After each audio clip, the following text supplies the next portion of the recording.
My name is Puti and I will show you some self-defense for women. You have to defend yourself. Don't be afraid.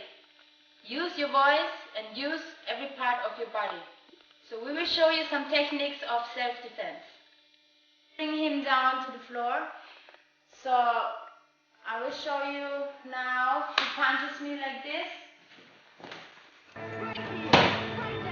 And if you want to end the shoulder, put your feet and the leg on his neck, around his neck, and his. Okay?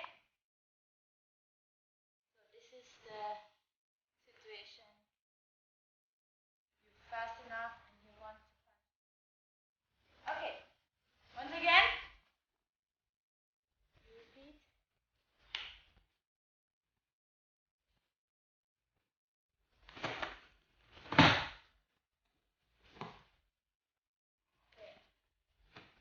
Normal situation is not like this.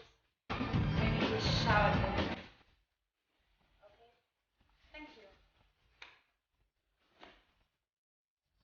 So you can see my leg is inside his leg and behind his leg.